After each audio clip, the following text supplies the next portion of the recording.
গুনাহগার হইয়া কবরে যাও, ওই কবরের দুই পাশের মাটির চাপ এক পাশের হাড়গুলো অপর পাশে ঢুকে যাবে, শুধু চিল্লানোর আওয়াজ।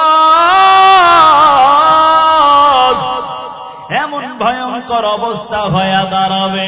মুনকার নাকির প্রশ্ন করবে, রবের পরিচয় দাও, ধর্মের পরিচয় দাও, নবীর পরিচয় দাও। যদি গুনাহগার বেনামাজি হইয়া নাফরমান হইয়া কবরে যাও, ওই সময় শুধু বলবা হা হা লা আদরি, আমি কিছুই জানি না, হায় হায় আমি কিছুই জানি না। এমন ভয়ঙ্কর অবস্থা জানো, আযাবের ফেরেশতারা ডাক দিয়া বলবে, মিথ্যাবাদীকে জাহান্নামের পোশাক পরায়া দাও, তার সাথে আমাদের আর ব্যবহার ভালো হবে না। এটা যুবক সন্তান, আজকে কেমন এমন অন্যায় করতেছ, একটা বারো চিন্তা করো নাই? ওই জাহান্নামের পোশাক পরাইয়া দেওয়া হবে। এর যুবক তুমি কি জানো, ওই কবরের মধ্যে জাহান্নাম থেকে সৌরং রাস্তা করে দেওয়া হবে। জাহান্নামের আগুনের তাপ কলিজা পর্যন্ত ভুনা ভুনা হয়ে যাবে। আল্লাহকে ডাকবা, ও দয়ার মালিক, ও দয়ার আল্লাহ, একটু পানি দাও, পানি দাও। আল্লাহ তোমার কোন ডাকেই শুনবে না। হাজার হাজার বছর শুধু ডাকবা, ও দয়ার মালিক একটু পানি দাও। আল্লাহ তোমার কোন ডাকেই শুনবে না। হাজার হাজার বছর পার হওয়ার পর, এরে বাবা, হাজার হাজার বছর পার হওয়ার পর আল্লাহ তাআলা আযাবের ফেরেশতা দিয়া তাড়াতাড়ি রক্তপুল পানি ঘামগুলোকে একত্রিত করিয়া হাজার হাজার বছর পার হওয়ার পর ওই আল্লাহ তাআলা রক্তপুল পানি ঘামগুলোকে একত্রিত করিয়া, রে বাবা, এমন ভয়ঙ্কর অবস্থা হবে, আগুনের পাত্রের মধ্যে করিয়া ওই জাহান্নামীকে যখন হাতে দেওয়া হয়, রিওয়ায়াতের মধ্যে পাওয়া যায় জাহান্নামী হাতের মধ্যে পাত্রটা নেওয়ার সাথে সাথে হাতে যত গোশত থাকবে, ওই গোশতগুলো খসে খসে জমিনের মধ্যে পড়ে যাবে। এমন ভয়ঙ্কর অবস্থা হয়ে দাঁড়াবে। আল্লাহকে ডাকবে, দয়ার মালিক, ও দয়ার আল্লাহ, এত বছর হয়ে গেল রে মালিক, এত পানি চাইলাম, পানিও পাইলাম না। আল্লাহ তোমার আর কোন ডাকে ইশারা দিবে না। হাজার হাজার বছর পার হওয়ার পর ওই রক্তপুল পানি ঘামগুলোকে নিরুপায় হইয়া চেহারার সামনে নেওয়ার পর চেহারার মধ্যে যত গোশত আছে খসে খসে জমিনের মধ্যে পড়ে যাবে। হাতের মধ্যে গোশত নাই, চেহারার মধ্যেও গোশত নাই, কেমন যেন কঙ্কালের মতো হয়ে যাইবা। রে বাবা, এখনো সময় আছে, তওবা করিয়া নাও।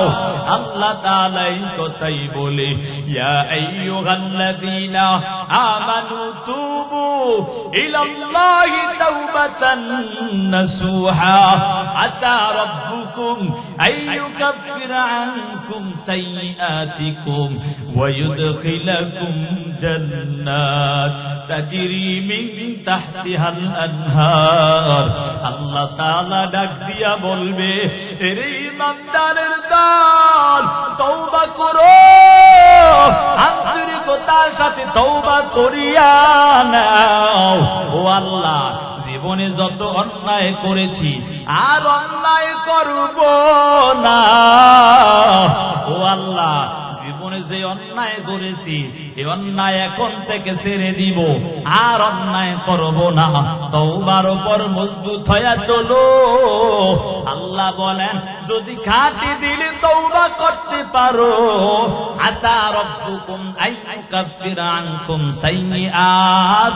আল্লাহ বলেন এই দুনিয়ার আমার গুনাহগার গোলামের দল, জীবনে যত অন্যায় করেছো আমি আল্লাহ ওই অন্যায়গুলোকে ক্ষমা করিয়া ওয়ায়ুদখিলাকুম জান্নাত, আমি আল্লাহ তোমাদেরকে এমন জান্নাতে প্রবেশ করাবো যেই জান্নাতের তলদেশে তাজরি মিন তাহতিহাল আনহার, যেই জান্নাতের তলদেশে মধুর নহর প্রবাহিত হয়, শরাবের নহর প্রবাহিত হয়, দুধের নহর প্রবাহিত হয়।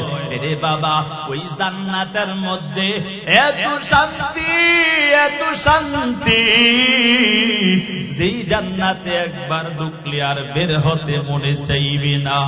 রে বাবা এই জন্য সময় আছে মা বাবার খেদমত করিয়া নাও। রে বাবা অনেকের মা নাই, বাবা নাই, আমার মতো অনেকে কপাল পোড়া বাবা হারা এতিম হয়ে গেছে।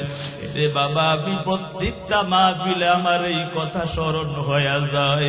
গত বছর এই সময় আমার বাবা দুনিয়ায় ছিল, কত রকম রাত্র গভীর হইত, বাবার টেলিফোনটা বেজে উঠত, আজকে একটা 6টা মাস হয়ে যায় একটা বারো বাবার টেলিফোনটা আসে না।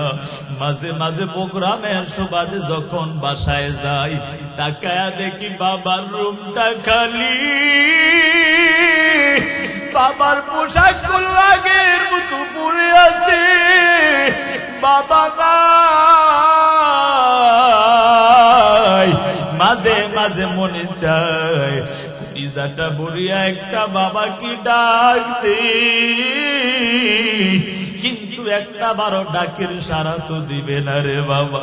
মাঝে মাঝে কবরের পাশে দাঁড়ায়া যখন তেলাওয়াত করি আর মনে হয় একটু কাজ দিলে আম্মা বলে ডাক দিব, মনে হয় একটু আমার ডাকের সারাটা দিবে, দেখি না না, যতই ডাকা ডাকি করি না কেন রে বাবা জানো ওই বাবা একটা বারবার ডাকের সারা দেয় না।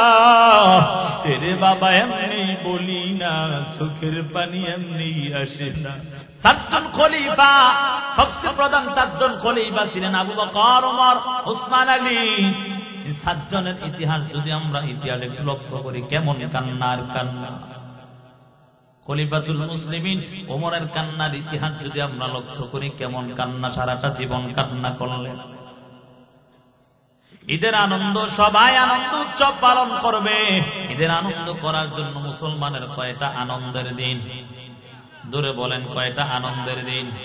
2টা আনন্দের দিন, ঈদুল ফিতর আর ঈদুল আজহা, যেটাকে আমরা কুরবানির ঈদ আর রমজানের ঈদ বলি, ঠিক না? ঈদ অর্থই তো আনন্দ উৎসব, কথা বলেন ঠিক না বেটি? খুশির। মুসলমানের আনন্দের দিন 2টা, ঈদুল ফিতর আর ঈদুল আজহা। রমাদানের ঈদ আর কুরবানির ঈদ। মুসলমান রমাদানে রোজা রাখিয়া ঈদের আনন্দ পালন করবে, সবাই এক কাতারে দাঁড়াইয়া নামাজ আদায় করবে। ওমর নবীজির সাহাবী, খলিফাতুল মুসলিমিন ওমর ঈদের আনন্দ করার জন্য ঈদগাহে আসে। বলেন তো ওমরের মেজাজটা ঠান্ডা না গরম? কেমন গরম জানো? আবু জাহেল ডাক দিয়া বলে, কে আছো? আব্দুল্লাহর বেটা মুহাম্মদের গর্দান আনতে পারবা? ওমর দাঁড়াইয়া বলে, আমি আনতে পারবো। আবু জাহেল বলে, তুমি পারবা? তাহলে 100 উটনি আমরা লাল উটনি পুরস্কার দিব। ওমর দৌড়ায়, মায়ার নবীর গর্দান আনার জন্য দৌড়ায়। মায়ার নবী আল্লাহর কাছে কান্না করে, দয়ার মালিক, ও দয়াল আল্লাহ, দুই উমরের যে কোনো একজনকে আল্লাহ আপনি ইসলামের জন্য কবুল করে নেন, আল্লাহ তাআলা ওমর বিন খাত্তাবকে আল্লাহ কবুল করে নিয়েছেন। সুবহানাল্লাহ। ওমর গর্দান আনতে গিয়ে নিজের আসল গর্দান কেটে অর্থাৎ মুসলমান হয়ে যায়। সুবহানাল্লাহ। ওমর মুসলমান হইয়া দাঁড়াইয়া ডাক দিয়া বলে, কে আছো মক্কার জমিনে তোমার স্বামীকে বিধবা বানাবা? কে আছো তোমার সন্তানকে এতিম বানাইবা? কে আছো তোমার মায়ের বুকটা খালি করবা? বললো আমি ওমরের তরবারির সামনে এসে দাঁড়াও, কেউ যদি ইসলামের বিরুদ্ধে কথা বলো তোমার গর্দান আমার ছুরির নিচে চলে যাবে। সেই ওমর, যে ওমরকে দেখিয়া শয়তান পর্যন্ত দূরে দূরে তাকে কথা বলেন, ঠিক না বেঠিক? যুবক সন্তান মদের বোতল নিয়ে দৌড়ায়, হঠাৎ ওমরের সামনে মোলাকাত হয়ে গেল। ওমরকে দেখিয়া যুবক এমন ভয় পাইয়া আল্লাহকে ডাক দেয়, দয়ার মালিক, ওমর আমাকে দেখে ফেলবে, মদ খাওয়া তো জায়েজ নাই। ও আল্লাহ, ওমরের যদি সামনে পড়ি আমাকে ওমর দুনিয়া থেকে বিদায় করে নিবে। আল্লাহ, আপনি মদটাকে একটু আমার দুধ বানায়া দেন।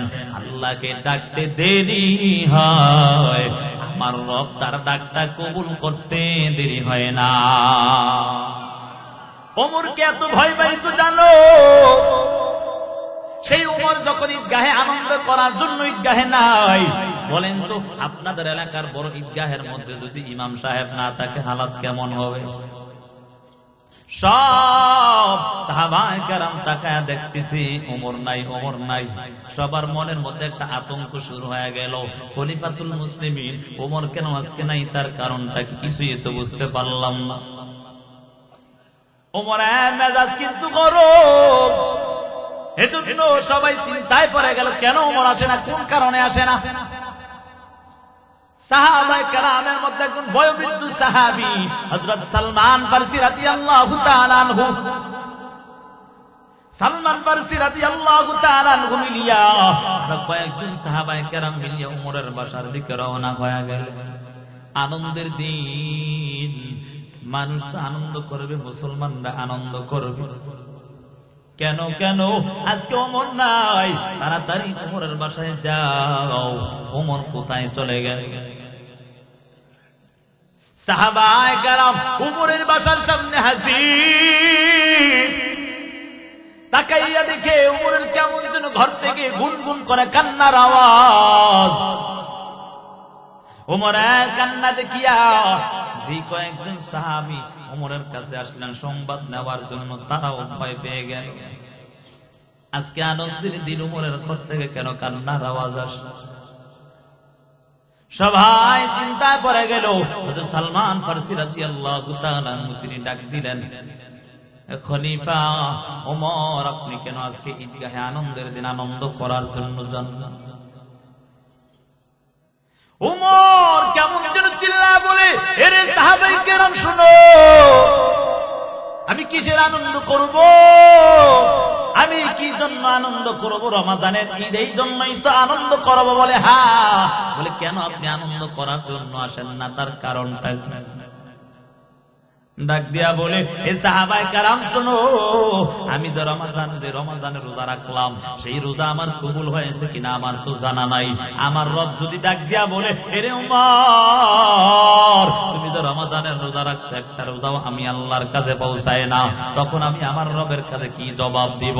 ও সাহাবায়ে কেরাম শোনো, আমি যে রমাদানে কোরআন তেলাওয়াত করলাম, ওই কোরআন তেলাওয়াত আমার মালিকের কাছে যদি কবুল না হয়, আমার রব যদি ডাক দিয়া বলে, এরে ওমর, তুমি তো রমাদানে কোরআন তেলাওয়াত করলা, ওই তেলাওয়াত আমি আল্লাহর কাছে পৌঁছায় না, তুমি তোমার তেলাওয়াত নিয়ে যাও, আমি আমার রবের কাছে কি জবাবটা দিব?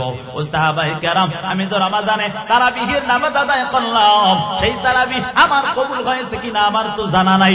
আমার রব আল্লাহ যদি ডাক দিয়া বলে, হে ওমর, রমাদানে তারাবি পড়েছো, আমি আল্লাহর কাছে পৌঁছাই না, ও সাহাবায়ে কেরাম বলো, ওই সময় আমি কি জবাব দিব? এমন কান্না, শুধু কান্না শুরু করে দিলেন। আর সাহাবায়ে কেরাম সকলের মধ্যে কান্না শুরু হয়ে গেল।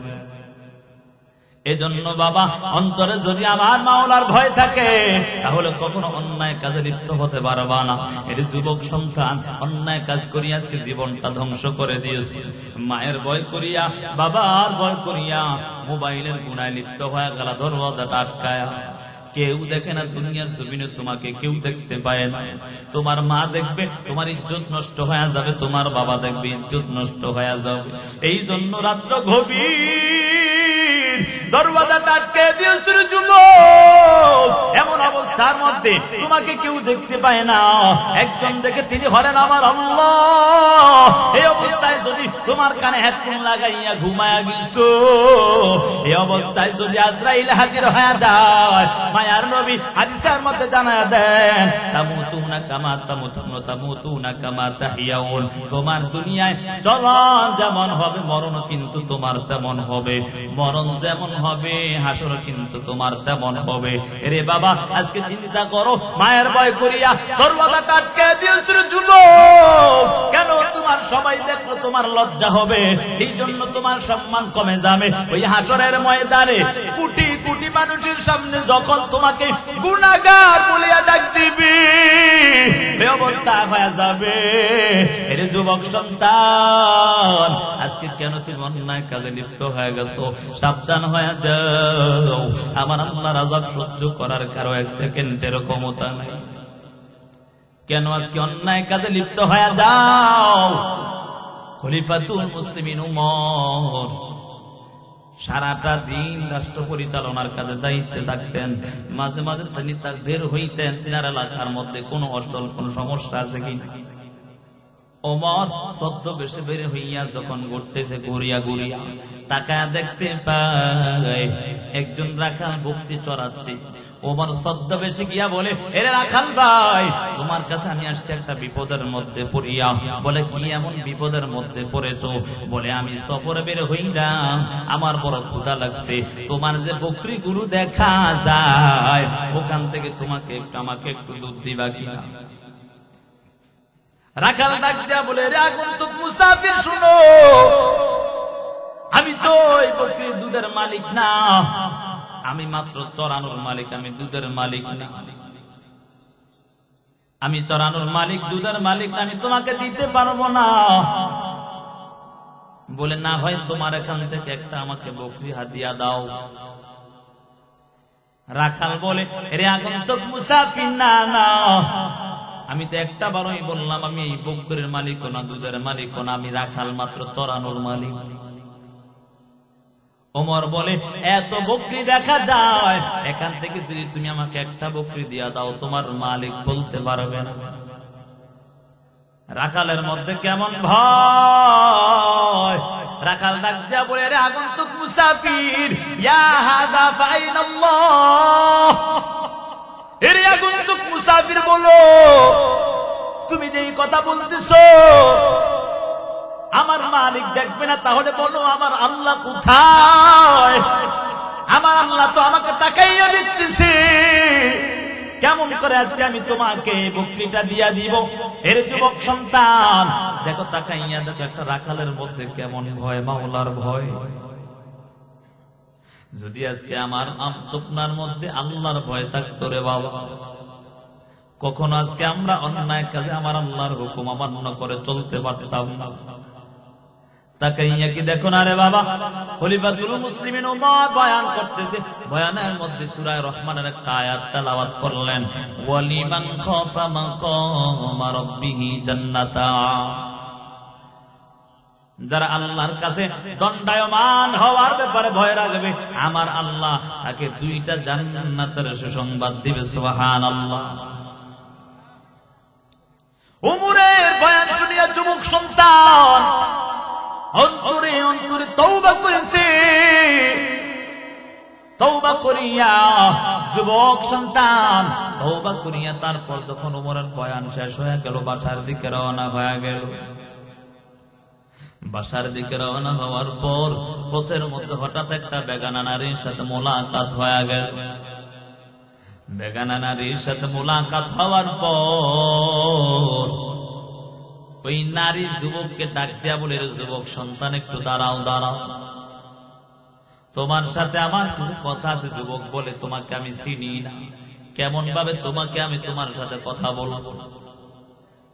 যুবককে ডাক দেয়া বলে, যুবক দাঁড়াও, তোমার সাথে আমার কিছু কথা আছে। রে বাবা, যুবক আর যুবতীর মধ্যে চুম্বকের মতো আকর্ষণ, কথা বলেন ঠিক নেই? বুঝেন নাই?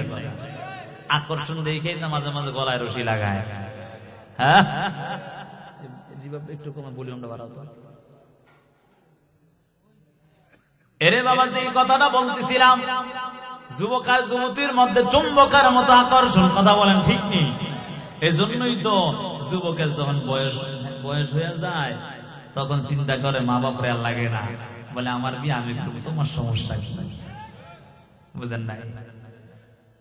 আমার বিয়ে আমি করবো, তোমার সমস্যা কোথায়? যুবক যখন ছোট ছিল তখন নিজে একা একা চলতে পারত না, ওই সময় তো ঠিকই মা বাবার কাঁধে উঠে চলছে, ঠিক না? এখন বড় হয়ে যান, মা বাপরে ভুলে গেছে। তবে মা বাপেরও নিয়ম হলো সময় হলে বিবাহ শাদী করায় না, এটাই তো। এই যুবকরা খুশি থাক, হুজুর আমগো বিরুদ্ধেও করে না, ঠিক আছে না? যুবক আর যুবতীর মধ্যে চুম্বকের মতো আকর্ষণ, কথা বলেন ঠিক না বেটি? একবার দুইবার যুবককে ডাক দেওয়ার পর যুবকের মনটা একটু নরম হয়ে গেছে। যুবতী ডাক দেয়, যুবক বলো, একটু দাঁড়াও, তোমার সাথে আমার কিছু কথা আছে। এই কথা বলার পর যুবক সাথে সাথে একটু দাঁড়ায় বলে, কি বলবা বল। খাইতে হয়ে গেছে, বুঝেন না? যুবতী তাকাইয়া দেখে আস্তে আস্তে দুর্বল হয়ে যায়। যুবতী ডাক দেয়া বলে, এর যুবক এখানে বলা যাবে না, পার্সোনাল ভাবে আলাদা তোমাকে বলতে হবে। এ কথা বলার পর যুবককে পার্সোনাল ভাবে নিয়ে গেল, দিয়া ডাক দেয়া বলে, যুবক সন্তান, তোমাকে আমি পার্সোনাল ডাকার কারণটা মনে হয় তুমি কিছুটা বুঝে ফেললা। আমি চাই তোমার সাথে আমার মনের খায়সাত গুলো মিটাবো, নাউজুবিল্লাহ। যুবক শুনিয়া ওই নারীর প্রতি দুর্বল হয়ে যায়, দুর্বল হইয়া নারীর প্রতি আসক্ত হইয়া যুবক সন্তান শরীর থেকে অর্ধেক পোশাক খুলিয়া ফেললো। হঠাৎ একটা আয়াত, আবার বাংলার একটা আয়াত চরণ হয়ে গেল, ওহুয়া মাআকুম আইনামা কুনতুম, তুমি যেখানেই যাও না কেন তোমার সাথে কে আছে? জোরে বলেন, কে আছে? যুবক অর্ধেক পোশাক খোলার পর কেমন যেন মনের মধ্যে চিন্তা চলে আসলো, দুনিয়ার জমিন আমাকে কেউ দেখে না, একজন দেখি তিনি হলেন আমার আল্লাহ। যুবক এই চিন্তা করিয়া অন্যায় থেকে ফিরিয়া অর্ধেক পোশাক পরিয়া দৌড়ায়, এমন ভাবে দৌড়ায় মনে হয় যেন পাগল হয়ে গেল। যুবক সন্তান কেমন যেন মনে হয় পাগল হয়ে দৌড়াচ্ছে, অর্ধেক পোশাক পরিয়া দৌড়ায় দৌড়ায়। হঠাৎ করে যুবকের বাবার সাথে মোলাকাত হয়ে গেল। বাবা তাকাইয়া দেখতে পায় যুবক সন্তানটা অর্ধেক পোশাক পরিয়া দৌড়ায়। বাবা চিন্তা করছে মনে হয় কেউ তাকে আঘাত করেছে। বাবা ডাক দিয়া বলে, হে সন্তান বলো, তুমি কেন এমন ভাবে অর্ধেক পোশাক দেখা যায়? তোমাকে কি কেউ নির্যাতন করেছে কিনা বলো। আমি বাবা দুনিয়ার জমিনে বেঁচে থাকতে তোমাকে কেউ নির্যাতন করবে এটা সহ্য করতে পারি না। যুবককে এমন ভাবে বলার পর যুবক বলে, রে আব্বা জান, আমাকে কেউ নির্যাতন করে না। বলে, তাহলে কেন তুমি এমন ভাবে অর্ধেক পোশাক পরিয়া এমন দৌড়াও? জানতে চাই। তুমি মনে হয় পাগলের মতো হয়ে গেছো, তার কারণটা কি একটু জানতে চাই। যুবক কেমন যেন কান্নার আওয়াজ, কান্না করিয়া বলে, আব্বা জান, আমি যদি তোমার কাছে আমার ঘটনা খুলে বলি তাহলে তুমি আমাকে তোমার এখান থেকে আমাকে তাড়ায়া দিবা। বলে, না না, কি এমন ঘটনা একটু জানায়া দাও, কি কারণে তুমি এমন ভাবে কান্না করো, পাগল হয়ে যাইতেছো, তার কারণটা কি একটু জানতে চাই। যুবক ডাক দিয়া কান্না করে বলে, এরে আব্বা জান, আমি যখন উমরের বয়ান শুনতে গেলাম ওই সময় ওমর একটা আয়াত তেলাওয়াত করলো, ওয়ালিমান খাফা মাকাম রাব্বিহি জান্নাতান, যারা আল্লাহর কাছে দণ্ডায়মান হওয়ার ব্যাপারে ভয় রাখবে আমার আল্লাহ তাকে দুইটা জান্নাতের সুসংবাদ দান করেছে। ও আব্বা জান, আমি এই বয়ানটা শুনিয়া আমি দিলে দিলে তওবা করিয়া নিলাম, কিন্তু আব্বা জান তওবা করিয়া যখন আমি বাসার দিকে রওনা হয়ে গেলাম। হঠাৎ করে পথের মধ্যে একটা বেগানা নারীর সাথে আবার মোলাকাত হয়ে গেল। ওই বেগানা নারীর সাথে মোলাকাত হইয়া আমি শয়তানের ধোঁকায় পড়িয়া ওই অন্যায় কাজের মধ্যে লিপ্ত হওয়ার জন্য তৈরি হয়ে গেছিলাম। ওরে আব্বাজান, কিন্তু না না, আমি অন্যায় কাজ করি না, অন্যায় করার জন্য তৈরি হয়ে গেলাম। যুবকের বাবা এমন শুনিয়া যুবক আবারও কান্না করে বলে, আব্বাজান বলো, আমার রব কি আমাকে ক্ষমা করবে কিনা আমি তো জানি না, কারণ আমি তওবা করার পর আবার তওবা ভাঙলাম। যুবকের বাবা ডাক দিয়া বলে, লা তাকনাতু মির রাহমাতিল্লাহ, ইন্নাল্লাহা ইয়াগফিরুয যুনুবা জামিআ, ইন্নাহু হুয়াল গফুরুর রাহিম।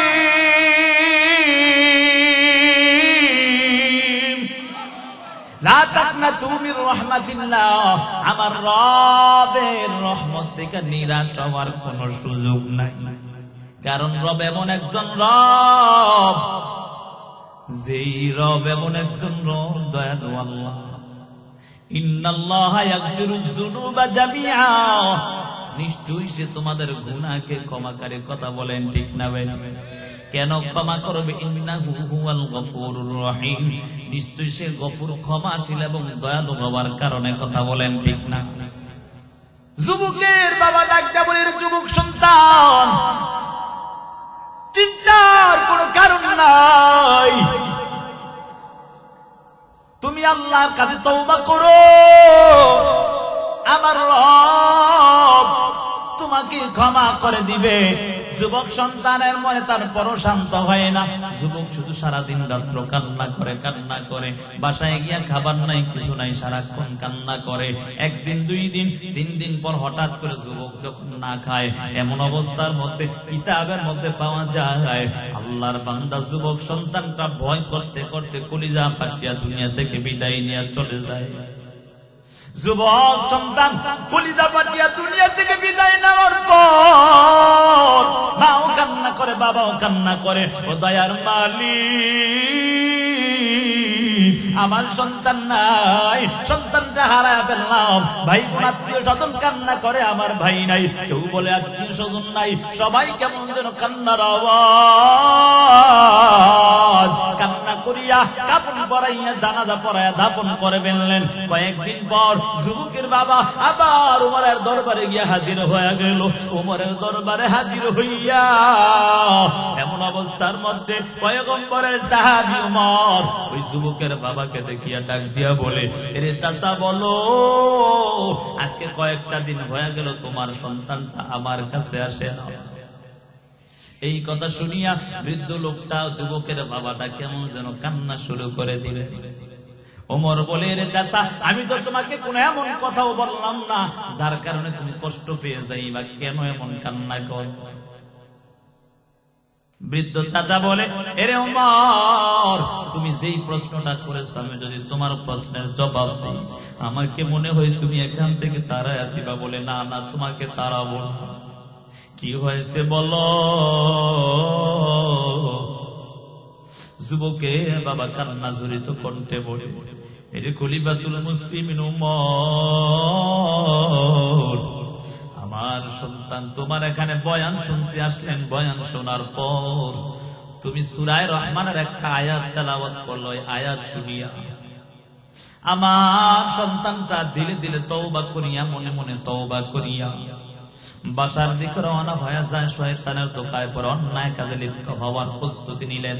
কিন্তু হঠাৎ করে আমার আল্লাহর কথা স্মরণ হয়ে গেল। সাথে সাথে আর অন্যায় করে না, আমার সন্তানটা বাসার দিকে চলে গেল।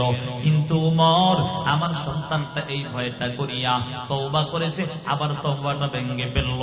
আমার আল্লাহ জানি আমার সন্তানটাকে ক্ষমা করবে কিনা। আমার সন্তানটা সারাটা দিন রাত্রে শুধু কান্না আর কান্না। এক পর্যায়ে পর্দায় দেখা গেল আমার সন্তানটা আল্লাহর ভয় করতে করতে কলিজা ফাটিয়া দুনিয়া থেকে বিদায় নিয়ে চলে গেল। উমর ডাক দিয়া বলে, এরে চাচা বলো তোমার সন্তানের মাকবারা কোথায় বলো, আমি তোমার সন্তানের কবরটা জিয়ারত করব। খলিফাতুল মুসলিমিন উমর এবং যুবকের বাবা মিলিয়া যখন কবরের দিকে রওনা হয়, যখন কবরের দিকে রওনা হয়, কবরের পাশে দাঁড়াইয়া আমার মাওলার কোরআনের তেলাওয়াত করতেছে। হঠাৎ করে ওমর চিল্লা বলে, চাচা তোমার কপালটা বড় ধন্য, তোমার সন্তানের কপালটা বড় ভালো, আমার আল্লাহ তোমার সন্তানের কবরটা মনে হয় জান্নাতের বাগান বানিয়েছে।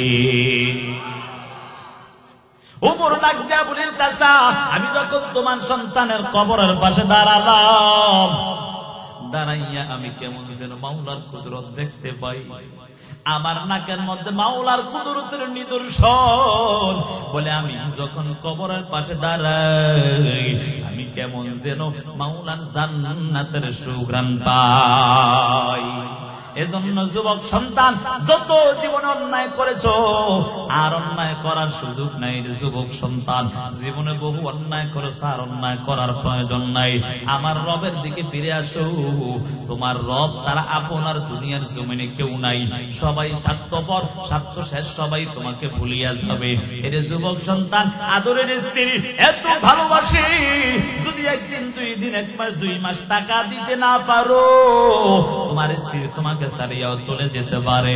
এরে যুবক সন্তান, তাহলে দুনিয়ার জমিনে সবাই স্বার্থপর, আমার রব এমন একজন রব, যতই অন্যায় করো শুধু আমার রব তাকাতে কখন বান্দা ফিরে আসবে। এরে যুবক সন্তান, আজকে কেমন করে একটু নিজের বিবেকটা দিয়ে চিন্তা করো। একটা বারো চিন্তা করো নাই। আজকে তুমি যদি তোমার শ্বশুরালয় যেতে হয়, হাত ভর্তি সদাই নিয়ে তারপর শ্বশুর বাড়িতে যেতে হয়, কথা বলেন ঠিক নেই? বুঝেন নাই কথা? শ্বশুর বাড়িতে যেতে হলে হাত ভর্তি সদাই নিয়ে যেতে হয় না? 1 দিন, 2 দিন, 3 দিন যদি শ্বশুর বাড়িতে খালি হাতে যাও, তোমার সাথে আর জামাইয়ের আদর চলবে না। কি ভুল বললাম? যদি কেউ জিজ্ঞাসা করে জামাইটা কেমন, বলে শুধু খাইতে আসে, ভুল বললাম? এই পর্যন্ত তো সাউন্ড সিস্টেম ঠিক করতে পারে না। আমার কিন্তু গলা টানে, খেয়াল করছেন? প্রচুর গলা টানতেছে। যে কথা বলতেছিলাম তাকে আপনার ওই দিকে নজর দিয়ে না। শ্বশুর বাড়িতে যাইতে হলে হাত ভর্তি সদাই নিয়ে যাইতে হয়, ঠিক না? যদি না নেন বলে খাইতে আসছে। মানুষ জিজ্ঞাসা করলে শুধু খাউন ছাড়া হারার কিছু নাই, কিসের জামাই, জামাই নামে কলম, ঠিক না? আর যদি কিছু কিছু লোক আছে হাত ভর্তি সদাই নেই, আবার 3-4টা ভেগ করে, আর 2 জন লয় লাগাই সদাই গুলো ল জমিদার। শ্বশুর বাড়িতে হাজির, যদি কেউ প্রশ্ন করে তোমার জামাইটা কেমন, বলে খুব লক্ষ্মী জামাই। ভুল বললাম? এর থেকে ভালো জামাই আর কেউ নাই, কেউ নাই। কেন ভালো হয়েছে জানো? তোমার শ্বশুর বাড়িতে হাত ভর্তি সদাই নিয়ে গিয়েছে, এই জন্য ভালো। এর যুবক, একটা বারো কি চিন্তা করো নাই? দুনিয়ার শ্বশুর বাড়িতে যাইতে হলে হাত ভর্তি সদাই নিয়ে যেতে হয়, ওই কবরে তুমি কেমনে যাইবারে যুবক? এর বৃদ্ধ বাবা, যদি হাতের মধ্যে সদাই না থাকলে শ্বশুর বাড়িতে দাম নাই। ওই না কামল না নিয়ে যদি অন্ধকার কবরে যাও, ওই কবরটা কত ভয়ঙ্কর জানো? ওই কবর বারবার ডাক দেয়, এরে বুনিয়াদ, আমি কিন্তু পোকামাকড়ের ঘর, সাপ বিচ্ছুর ঘর, আমি মাটির ঘর। এই ঘরের মধ্যে আসতে হলে নেকামল নিয়ে আসবা, তাহলে আমার সাথে তোমার সাথে আমার ব্যবহারটা ভালো হয়ে যাবে। আর যদি নেকামল নিয়ে না আসো, তাহলে আমার ব্যবহার তোমার সাথে আর ভালো হবে না। এজন্য বাবা, এখনো সময় আছে। আল্লাহ তাআলা মাঝে মাঝে তওবার দেয়। আগে যে আমাদের উস্তাদ সমতুল্য হুজুর বয়ান করে গেছেন, ইসমাইল খান মেকুলি সাহেব রমজান সম্পর্কে বয়ান করেছেন রে বাবা। যেই কথা বলতেছিলাম, আল্লাহ তাআলা পবিত্র কোরআনে সূরা বাকারার 183 নম্বর আয়াত আল্লাহ বলেন, ইয়া আইয়ুহাল্লাযীনা আমানু কুতিবা আলাইকুমুস সিয়াম কামা কুতিবা আলাল্লাযীনা মিন ক্বাবলিকুম মিন ক্বাবলিকুম লাআল্লাকুম তাত্তাকুন। এরে যুবক সন্তান, হে বৃদ্ধ বাবা, ও পর্দার আড়ালের মা গো, আমার রব কেমন দয়ালু আল্লাহ জানো। মাঝে মাঝে আমাকে তোমাকে বড় একটা অফার দেয়। কেন দেয় জানো? কেন দেয়? তোমাকে জাহান্নাম থেকে মুক্তির জন্য অফার দেয়। কথা বলেন ঠিক না বেঠিক? আল্লাহ বলেন, এরে ঈমানদারের দল, তোমাদের উপর রমজানের রোজাকে ফরজ করেছি, যেমন ভাবে পূর্ববর্তীদের উপর ফরজ করেছি। তবে এক একজনের রোজা এক এক রকম ছিল রে বাবা। শুধু আমাদের জন্য আমার রব দয়া করিয়া মায়া করিয়া রমজান একটা মাস রোজাকে ফরজ করে দিয়েছেন রে বাবা। এই রোজাগুলো কেন আল্লাহ দিয়েছেন জানো? আল্লাহ বলেন লাআল্লাকুম তাত্তাকুন, যাতে তোমরা মুত্তাকি হয়ে যাও, যাতে তোমরা তাকওয়াবান হয়ে যাও। আল্লাহ তাআলা যারা তাকওয়াবান হবে, আল্লাহ তাআলা তাদেরকে 4টা পুরস্কারে পুরস্কৃত করবে। সুবহানাল্লাহ, জোরে বলেন সুবহানাল্লাহ। কয়টা পুরস্কার? এরে বাবা জানো, এই রমাদানের রোজা কিন্তু মুসলমানের মূল স্তম্ভ, 5টা স্তম্ভের মধ্যে এটাও একটা। কথা বলেন ঠিক নেই? নবীজি হাদিসের মধ্যে বলেন, বুনিয়াল ইসলামু আলা খামসিন শাহাদাতি আল্লা ইলাহা ইল্লাল্লাহ ওয়া আন্না মুহাম্মাদার রাসূলুল্লাহ ওয়া ইকামিস সালাহ ওয়া ইতাইজ যাকাহ ওয়াল হজ্জ ওয়া সাওমি রমাদান। মায়ার নবী হাদিসের মধ্যে বলেন, মুসলমানের মূল স্তম্ভ হলো 5টা।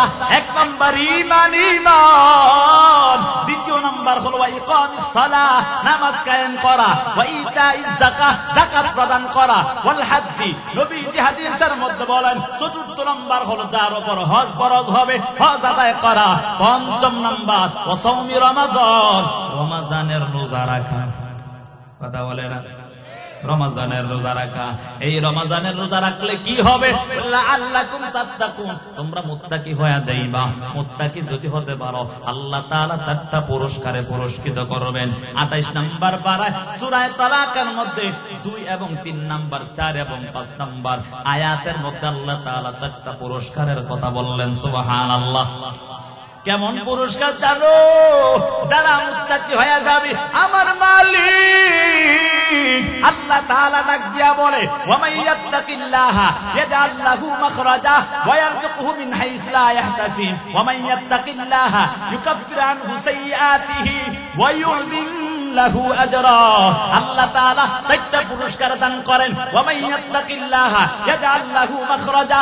এ দুনিয়ার মানুষ, তোমরা যদি তাকওয়াবান হতে পারো, আল্লাহর ভয় যদি অন্তরে থাকে, 1 নাম্বার পুরস্কার, যত বিপদের মধ্যে পড়ো না কেন, আমার রব ডাক দিয়া বলে, যত বিপদের মধ্যে পড়বা না কেন, আল্লাহ তোমাকে বিপদ থেকে হেফাজত করবে। সুবহানাল্লাহ। যত বিপদের মধ্যে পড়ো, সমস্ত বিপদ থেকে কে হেফাজত করবে? এজন্য বাবার কাছে দৌড়ান লাগবে। বাবা একটা তাবিজ দাও। কি কয়? বাবা একটা তাবিজ দেও, তাবিজ দেও, তাবিজে আমারে ঝুলায় রাখলে ভার কইরা দিবি। হ্যাঁ, এমন আসেনি এলাকাত? নাই? আরে নাই, আছে। থাকলো আল্লাহ হেদায়েত দান করে সকলে বলে আমি। এরে বাবা, যেই কথা বলতেছিলাম, যদি তাকওয়া অবলম্বন করো, তাহলে আল্লাহ আসবে কেমনে? যদি রমজানের রোজাগুলো ঠিক মতো আদায় করে নাও। এজন্য বাবা 1 নাম্বার পুরস্কার, ওয়া মাইয়াত্তাকিল্লাহা ইয়াজআল লাহু মাখরাজা। তুমি যতই বিপদের মধ্যে পড়ো না কেন, আমার আল্লাহ তোমাকে বিপদ থেকে হেফাজত করবে। 2 নাম্বার পুরস্কার, যেটার জন্য এত কিছু করি রে বাবা, মারামারি, হানাহানি, দাঙ্গা হাঙ্গামা, কত কিছুই করি। আল্লাহ বলেন, ওয়া ইয়ারযুকহু মিন হাইসু লা ইয়াহতাসিব। যারা আমার মালিকের ভয় করবে, আল্লাহ তাআলা বলেন, ওয়া ইয়ারযুকহু মিন হাইসু লা ইয়াহতাসিব, আমি আল্লাহ কোথা থেকে রিজিক দান করব সে কখনো কল্পনাও করতে পারবে না। বুঝেন নাই কথা? এই রিজিকের জন্য কত দৌড়াদৌড়ি। গ্রামীণ ব্যাংকে দৌড়ায়, সোনালী ব্যাংকে দৌড়ায়, কত রকমের ব্যাংকে যায় দৌড়ে। লোন দাও, লোন তাড়াতাড়ি কি দাও, লোন দাও। আবার তো গজবের কিস্তি আসছে, ঠিক নি? আপনাদের এলাকায় কিস্তি নাই? আরে নাই। চাষি গিয়া বলে, তাড়াতাড়ি 2 লাখ টাকা দাও। একসাথে অনেকগুলো টাকা আসে তো, আমাকে হুজুরকে আবার কিস্তি লাগে না। বুঝেন নাই? আমাকে ওই 10,000 টাকা হাতিয়ে দেন, এটা দিয়ে আমাকে চলে। বুঝেন নাই? কি হুজুর ঠিক আছে, আমি কিস্তি লাগে? জীবনে আমি শুনিও না। আমার মনে হয় আমার মা জীবনে জানেও না কিস্তি কারে। বুঝেন না? এই সামনে কোরআন আছে, এটা ধরে বলতে পারবো। আমার মা জানেও নাকি যে কোন কিস্তি কারো, হেও বুঝেন। আমরা চলি না, কথা বলে না, চলি না, আল্লাহ চালায় না। যার ঘরে কিস্তি থাকবে সে সারা জীবনের জন্য ধ্বংস। দেখবেন যত আয় হবে সব ধ্বংস হয়ে যাচ্ছে। আরে বাঙালি বুঝেই না, 1 লাখ টাকা কিস্তি দিয়া 50,000 আরো নিয়ে গেছে ভাড়া, কল্পনাও করে না। মনে করছে একসাথে আসছে কতগুলো টাকা, এটাই অনেক টাকা হয়ে গেছে। আমার ওস্তাদে বলে, বাবা বলে তো 1 বরং 100 বড়। বুঝেন নাই? ওস্তাদে কি বলে, বাবা বলো তো 1 সাইরে লিপটান 1 বরং 100 বড়। ঠেলার সরে কইছি 1 বড়। আমরা হইলাম সেই বাঙালি, কথা বলেন ঠিক নি? 1 লাখ টাকা দিয়ে 1.5 লাখ নিয়ে গেছে, এর কেউ বড় নাই। 1 লাখ টাকা পাইবেন এক মুঠে, এই টাকা দিয়ে একটা গাড়ি করবেন, একটা বাড়ি করবেন, অমুক তমুক ছেলে বিদেশ পাঠাই দিবেন, সব শেষ। হ্যাঁ তো খুশি ঠেলা 1 লাখ কারো 5 লাখ দেওয়া। আচ্ছা এই নাই সমাজে এগুলা? হুজুর নাই এগুলা? আপনাদের সমাজে নাও থাকতে পারে, অন্য সমাজে আছে নাকি? আমি তো ডাইরেক্ট বলতে পারি না, কারণ তাহলে মিথ্যা তো মতে নাকি আছে। আচ্ছা আল্লাহ থাকলেও ভালো বানায় দেখ। সকলে বলে আমি, কিস্তি চলবে। যদি আল্লাহ বলেন যদি রোজা রাখো মুত্তাকি বানাবে, মুত্তাকি হইলে 4টা পুরস্কার। 1 নাম্বার পুরস্কার, যত বিপদের মধ্যে পড়ো আল্লাহ হেফাজত করবে। সুবহানাল্লাহ। এই রিজিকের জন্য। আরে বাবা ডাক দেয়া বলি, চাচা কেন রোজা রাখো না? হুজুর আপনি তো পরের বাইত খানের জন্য টের পান না, আমার কাজ করে খাইতে হয়। আচ্ছা খারাপ বললাম? হুজুর ডাক দেয়, হুজুর চাচারে, চাচা আপনি বুড়া মানুষ হয়ে গেছেন, কেমনে আপনি রোজাগুলো ভাঙবেন? হুজুর আপনি জানেন না, আপনি তো পরের বাড়ি খান, বাড়ি দিয়া বলা হয় খাবার নিয়ে আসে, এজন্য আপনার টেনশন নাই। কিন্তু আমার তো একদিন কাজ না করলে খাওয়ার নাই। কথা যুক্তি আছে কি হুজুর? কালিমাতু হাক্কিন উরিদা বিহাল বাতিল। কথা সত্য, মতলব খারাপ। কথা বলেন ঠিক নি? চাচা এমন যুক্তি দিয়েছে, এই যুক্তির সামনে ছোট সলিমুদ্দি কলিমুদ্দি মোল্লা হাঁটতো না জবাব দিত। এরে হুজুর তুমি তো পরের বাড়ি খাও আর ঘরে গিয়ে মাদ্রাসায় ঘুমাও, কিন্তু আমি ফজরের আযানের পর মাঠে গিয়ে কাজ করতে হয়। যদি আমি কাজ না করি আমার খাবার নাই। এরে চাচা তোমার কপালটা পুড়ে গেছে। আমার আল্লাহ বলেন যদি তুমি রমাজানের রোজা রাখতে পারো আল্লাহ তোমাকে মুত্তাকি বানায়া দিবে। মুত্তাকি হলে 4টা পুরস্কার দান করবে। যেই রিজিকের জন্য এত দৌড়াদৌড়ি করতেছো সেই রিজিক আমার আল্লাহ ওয়ায়ারযুকুহু মিন হাইসু লা ইয়াহতাসিব, ওই রিজিক কোথা থেকে আল্লাহ দান করবে কখনো টেরও পাইবা না। 1 নাম্বার পুরস্কার বিপদ থেকে হেফাজত। আইজা শিখা যাইতে ওয়াজ নাকি? 1 নাম্বার পুরস্কার বিপদ থেকে হেফাজত করবে কে? 2য় নাম্বার পুরস্কার আল্লাহ তাআলা বলেন ওয়ায়ারযুকুহু মিন হাইসু লা ইয়াহতাসিব, বিপদ থেকে আল্লাহ হেফাজত করার পর যত রিজিকের অভাব আছে আল্লাহ অভাব দূর করে দিবেন, অর্থাৎ রিজিক কোথা থেকে দিবে টেরও পাইবে না। 3য় নাম্বার পুরস্কার ওয়া মাইয়াত্তাকিল্লাহা ইউকাফির আনহু সাইয়্যাতিহি, আল্লাহ তাআলা বলেন হে দুনিয়ার মানুষের দল যদি আল্লাহর ভয় অন্তরে থাকে তাহলে আল্লাহ কেমন পুরস্কার দিবে জানো? যত জীবন অন্যায় করেছো ওই অন্যায়গুলো আমার আল্লাহ ক্ষমা করে দিবে। 4র্থ নাম্বার পুরস্কার ওয়ায়ুযিম লাহু আজরা, আমার আল্লাহ ডাক দিয়া বলে এ দুনিয়ার মানুষের দল শুনিয়া নাও, যদি আল্লাহর ভয় অন্তরে থাকে আমার আল্লাহ এত মহা প্রতিদান দান করবে। আমার আল্লাহ কঠিন হাসরের ময়দানে নিজেই প্রতিদান দিবে। বলে কেমন প্রতিদান? হাদিসে কুদসির মধ্যে আছে যারা রোজা রাখবে আল্লাহর জন্য আল্লাহ তাআলা হাদিসে কুদসির মধ্যে বলেন আস-সাওমুলি ওয়া আনা আজজি বিহি, এ দুনিয়ার মানুষের দল শুনিয়া নাও যারা রোজা রাখবে আর আমার আল্লাহ তাদেরকে নিজ হাতে প্রতিদান দিবে। সুবহানাল্লাহ। কে দিবে প্রতিদান? হ্যাঁ মালিক। কর্মচারীর কাজ মালিকের কাজ করে কর্মচারী। বেতন কিন্তু বড় যদি ইন্ডাস্ট্রি হয়, যদি বড় ধরনের কোনো ব্যাংক ব্যালেন্স এমন কিছু হয় তো কাজ করলে মূল মালিকই কিন্তু কর্মচারীদেরকে বেতন দেন। একজন ম্যানেজার রাখে, ঠিক না? ম্যানেজমেন্ট অর্থাৎ যাকে ম্যানেজার হিসাবে বলি আমরা, তাকে রাখে না? টাকাগুলো সব দেয়। আবার কিছু কিছু কর্মচারী আছে মূল মালিকের সাথে ভালো সম্পর্ক, কথা বলেন ঠিক নেই? এমন হয় মাঝে মাঝে মালিক নিজে আইসা টাকা দেয়, বুঝেন নাই? আল্লাহ তাআলা বলে যদি কেউ রমাদানের রোজা রাখে আমি আল্লাহ নিজের হাতে প্রতিদান দান করব। মুহাদ্দিসিনে কেরাম এই হাদিসের ব্যাখ্যা করতে গিয়ে নাকি বলে নিজ হাতে মানে বলো আল্লাহ নিজেই তার প্রতিদান। সুবহানাল্লাহ। রব যদি নিজে আমার হয়ে যায় আর কিছু লাগে? কথা বলেন, কিছু লাগে? এর যুবক সন্তান আর অন্যায় করো না রে যুবক। কেন আজকে অন্যায় করো? আল্লাহর আযাব সহ্য করতে পারবা না। অন্যায় নিয়ে যদি কবরে যাও ওই কবরের আযাব বড় ভয়ঙ্কর অবস্থা জানো। মায়ার নবী হাদিসের মধ্যে জানায়া দেন আল কবরু রাউযাতুম মির রিয়াজিল জান্নাহ আও হুফরাতুম মিন হুফারিন নার। মায়ার নবী হাদিসের মধ্যে বলেন হে দুনিয়ার উম্মতের দল শুনিয়া নাও, শুনিয়া নাও, যারা গুনাহগার হইয়া কবরে যায় ওই কবরটা তাদের জন্য জাহান্নামের গর্ত হয়ে যাবে। আর যদি নেক আমল নিয়া ওই কবরে যায় তাদের জন্য কবরটা জান্নাতের বাগান হয়ে যাবে। এরে বাবা, এই জন্য কবরটার সাথে যদি তোমার সাথে কবরের ব্যবহার ভালো পেতে চাও আল্লাহর আযাবের ভয়টা করিয়া জীবনটাকে সুন্দর বানায় নাও। এরে বাবা, দুনিয়ার আগুন কিছুই না, এই দুনিয়ার আগুন থেকে 70 গুণ বেশি কিন্তু জাহান্নামের আগুন। একটা বড় কি তাকাইয়া দেখুন রে যুবক, ওই যে আপনাদের কুমিল্লা তানদিনা মাদাইয়া এলাকার মধ্যে গত কয়েক মাস আগে আগুন লাগিয়া এত বড় বড় মজবুত মজবুত প্রাসাদ পুরো ধ্বংস হয়ে গেল। কেউ বলে আমার জীবনের সব পুঁজি শেষ, আমার কিছুই নাই, কিছুই নাই। হে যুবক সন্তান, এই দুনিয়ার আগুন কিছুই না, ওই কবরে জাহান্নামের আগুন কত ভয়ঙ্কর জানো? ওই জাহান্নামের আগুনের তাপ লাগা মাত্র কলিজা পর্যন্ত ভুনা ভুনা হয়ে যাবে।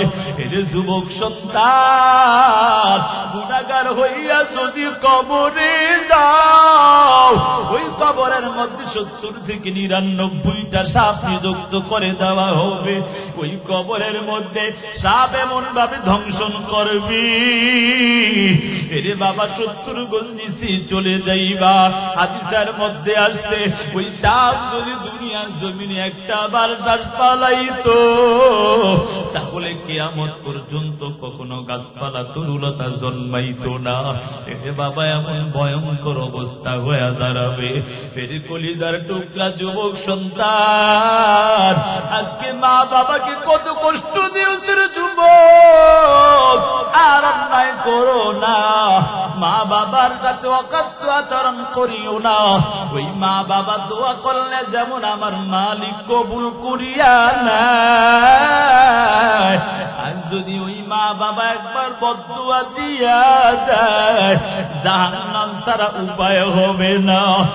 যুবক সন্তান ও পর্দার আলের মাগো, ওই যদি গুনাহগার হইয়া কবরে দাও ওই কবরের দুই পাশের মাটির চাপ এক পাশের হাড় গুলো অপর পাশে ঢুকে যাবে, শুধু চিল্লানোর আওয়াজ। এমন ভয়ঙ্কর অবস্থা হয়ে দাঁড়াবে। মুনকার নাকির প্রশ্ন করবে, রবের পরিচয় দাও, ধর্মের পরিচয় দাও, নবীর পরিচয় দাও। যদি গুনাহগার বেনামাজি হইয়া নাফরমান হইয়া কবরে যাও ওই সময় শুধু বলবা হা হা লা আদরি, আমি কিছুই জানি না, হায় হায় আমি কিছুই জানি না। এমন ভয়ঙ্কর অবস্থা জানো, আযাবের ফেরেশতারা ডাক দিয়া বলবে মিথ্যাবাদীকে জাহান্নামের পোশাক পরায়া দাও, তার সাথে আমাদের আর ব্যবহার ভালো হবে না। এটা যুবক সন্তান, আজকে কেমন এমন অন্যায় করতেছে একটা বারো চিন্তা করো নাই? ওই জাহান্নামের পোশাক পরাইয়া দেওয়া হবে। এর যুবক তুমি কি জানো ওই কবরের মধ্যে জাহান্নাম থেকে সৌরং রাস্তা করে দেওয়া হবে। জাহান্নামের আগুনের তাপ কলিজা পর্যন্ত ভুনা ভুনা হয়ে যাবে। আল্লাহকে ডাকবা, ও দয়ার মালিক, ও দয়ার আল্লাহ একটু পানি দাও, পানি দাও। আল্লাহ তোমার কোন ডাকেই শুনবে না, হাজার হাজার বছর শুধু ডাকবা, ও দয়ার মালিক একটু পানি দাও। আল্লাহ তোমার কোন ডাকেই শুনবে না, হাজার হাজার বছর পার হওয়ার পর, এরে বাবা হাজার হাজার বছর পার হওয়ার পর আল্লাহ তাআলা আযাবের ফেরেশতা দিয়া তাড়াতাড়ি রক্তপুঞ্জ পানি ঘামগুলোকে একত্রিত করিয়া হাজার হাজার বছর পার হওয়ার পর ওই আল্লাহ তাআলা রক্তপুঞ্জ পানি ঘামগুলোকে একত্রিত করিয়া রে বাবা এমন ভয়ঙ্কর অবস্থা হবে আগুনের পাত্রের মধ্যে করিয়া ওই জাহান্নামীকে যখন হাতে দেওয়া হয়, রিওয়ায়াতের মধ্যে পাওয়া যায় জাহান্নামী হাতের মধ্যে পাত্রটা নেওয়ার সাথে সাথে হাতে যত গোশত থাকবে ওই গোশতগুলো খসে খসে জমিনের মধ্যে পড়ে যাবে। এমন ভয়ঙ্কর অবস্থা হয়ে দাঁড়াবে। আল্লাহকে ডাকবে দয়ার মালিক, ও দয়ার আল্লাহ এত বছর হয়ে গেল রে মালিক, এত পানি চাইলাম পানিও পাইলাম না। আল্লাহ তোমার আর কোন ডাকে ইশারা দিবে না। হাজার হাজার বছর পার হওয়ার পর ওই রক্তপুঞ্জ পানি ঘামগুলোকে নিরুপায় হইয়া চেহারার সামনে নেওয়ার পর চেহারার মধ্যে যত গোশত আছে খসে খসে জমিনের মধ্যে পড়ে যাবে। হাতের মধ্যে গোশত নাই, চেহারার মধ্যেও গোশত নাই, কেমন যেন কঙ্কালের মতো হয়ে যাইবা। এরে বাবা এখন সময় আছে, তওবা করিয়া নাও। আল্লাহ তাআলা এই কথাই বলে ইয়া আইয়ুহাল্লাযীনা আমানু তুবু ইলাল্লাহি তাওবাতান নাসুহা আসা রাব্বুকুম আইয়ুকাফিরা আনকুম সাইয়্যাতিকুম ওয়া ইউদখিলাকুম জান্নাত তাজরি মিন তাহতিহাল আনহার। আল্লাহ তাআলা ডাক দিয়া বলবে, এরে ইমানদারের দল তওবা করো, আন্তরিকতার সাথে তওবা করিয়া নাও। ও আল্লাহ জীবনে যত অন্যায় করেছি আর অন্যায় করব না। ও আল্লাহ জীবনে যে অন্যায় করেছি এই অন্যায় এখন থেকে ছেড়ে দিব, আর অন্যায় করব না। তওবার উপর মজবুত হয়ে চলো। আল্লাহ বলেন যদি খাঁটি দিলে তওবা করতে পারো, আসা রাব্বুকুম আইয়ুকাফিরা আনকুম সাইয়্যাত।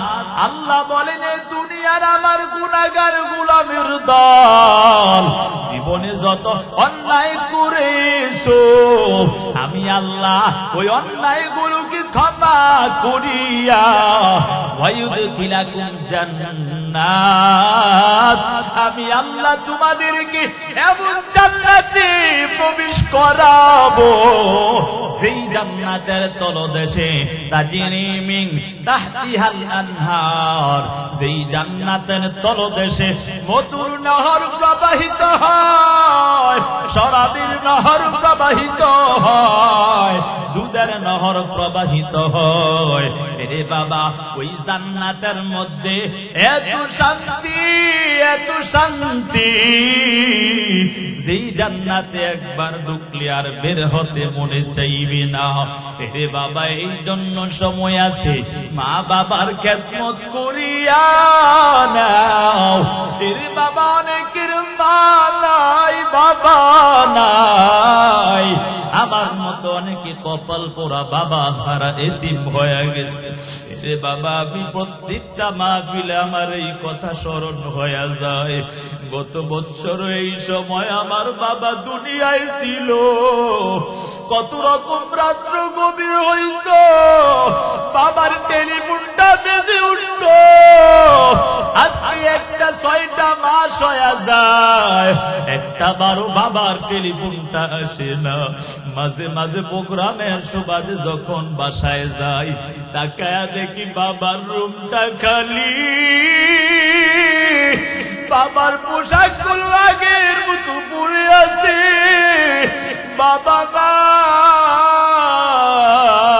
নাই। মাঝে মাঝে মনে চায় কলিজাটা ভরিয়া একটা বাবা কি ডাক দে, কিন্তু একটা বারো ডাকের সাড়া তো দিবে না রে বাবা। মাঝে মাঝে কবরের পাশে দাঁড়ায়া যখন তেলাওয়াত করি আর মনে হয় একটু কাজ দিলে আব্বা বলে ডাক দিব, মনে হয় একটু আমার ডাকের সাড়াটা দিবে, দেখি না না, যতই ডাকাডাকি করি না কেন রে বাবা জানো, ওই বাবা একটা বারবার ডাকের সাড়া দেয় না। রে বাবা এমনি বলি না, চোখের পানি এমনি আসে না। আমি নিজের চোখে তাকাইয়া দেখতাম আমরা 5 বোন 3 ভাই, মোট 8 জন ভাই বোন ছিলাম। ইবাদত হাসিল করার জন্য বলি রে বাবা, আমার বাবা একটা কওমি মাদ্রাসায় খিদমত করত, আমি নিজের চোখে তাকাইয়া দেখতাম 5-6 হাজার টাকা হাদিয়া পাইত, আমাদের কাউকে কোরআন পড়ানো সারা বাকি রাখে না। রে বাবা আমি মাঝে মাঝে তাকাইয়া দেখতাম মাদ্রাসার অফিসের মধ্যে যখন পরামর্শ হইত, সব উস্তাদরা মিলিয়া বসত, নাস্তা যখন দিত সবাই খায়া ফেলত, কিন্তু আমার বাবা খাইত না। মাঝে মাঝে তাকাইয়া দেখি আমার বাবা নাস্তাটাকে পকেটে করিয়া ওই নাস্তাটা নিয়ে আমার হাতে তুলিয়া দিল। আমি মাঝে মাঝে ডাক দিয়া বলতাম, আব্বা জান তুমি কেন নাস্তাটা খাও না? সবাই তো খায়া ফেললো, তুমি কেন নাস্তাটা খাও না? আমার বাবা কলিজাটা ভরিয়া ডাক দিয়া বলতে, রে আব্বু শুনো, সবাই যদিও নাস্তা খেতে পারে, আমি বাবার মুখে নাস্তাটা যায় না। এর সন্তানের দল আগে এক সময় বাবার কত কিছু মনে চাইলেও কোনদিন বলতো না। আজকে তো বাবার সন্তানের টাকার অভাব নাই, কিন্তু মনে চায় বাবা কি কত কিছুই না খাওয়াই, কিন্তু একটা বারো আর বাবাকে পাই না রে। এমন অনেকে মা হারাইয়া ফেলছো, বাবা হারাইয়া ফেলছো, যত চেষ্টা করবার মায়ের খেদমত করতে পারবা না, আর বাবার খেদমত করতে পারবা না। তবে আমার মালিক একটা অপশন তোমার জন্য খোলা রেখেছে। এর সন্তানের দল, তোমার মা বাবা কবর শুইয়া তোমাকে ডাক দের, সন্তান আমার করে দেওয়া ভারীতে তুমি ঘুমাও, আদরের সন্তান নিয়া স্ত্রী নিয়া ঘুমাও, কিন্তু আমি মা বাবার কথা স্মরণে নাই। এ সন্তান শুনিয়া নাও, এই বহু বিপদের মুহূর্তে একটু উপকার করিয়া নাও। রে বাবা তুমি কি জানো, ওই মা বাবা শুধু তোমার দিকে তাকায় আছে। এই জন্য বাবা হাদিসের মধ্যে আসছি, যদি কারোর দুনিয়া থেকে বিদায় নিয়ে কেউ চলে যায়, তার সব আমলের দরওয়াজাগুলো বন্ধ হয়ে যায়, তবে 3টা আমলের দরওয়াজা আমার আল্লাহ খোলা রাখে। 1 নাম্বার হলো সদকায়ে জারিয়া, 2 নাম্বার হলো উপকারী ইলম, 3 নাম্বার হলো নেককার সন্তান। রে বাবা এই যে মাদ্রাসাগুলো আপনাদের এলাকার মধ্যে, রে বাবা এই মাদ্রাসার মধ্যে সন্তানগুলো পড়িয়া সন্তান বেয়াদব হয়ে হয় না, কথা বলেন ঠিক নি? এই মাদ্রাসার মধ্যে পড়িয়া সন্তানগুলো কুরআনের আলিম হয়। ওই কুরআনের আলিমদের কত দাম জানো? মায়া নবী হাদিসের মধ্যে জানায়া দেন, ইয়াকালু লিসাহিবিল কুরআন ইকরা ওয়ারতাকি ওয়ারাত্তিল কামা কুনতা তুরাত্তিলু ফিদ দুনিয়া ফা ইন্না মানজিলাকা ইনদা আখিরি আয়াতিন তাকরাউহা।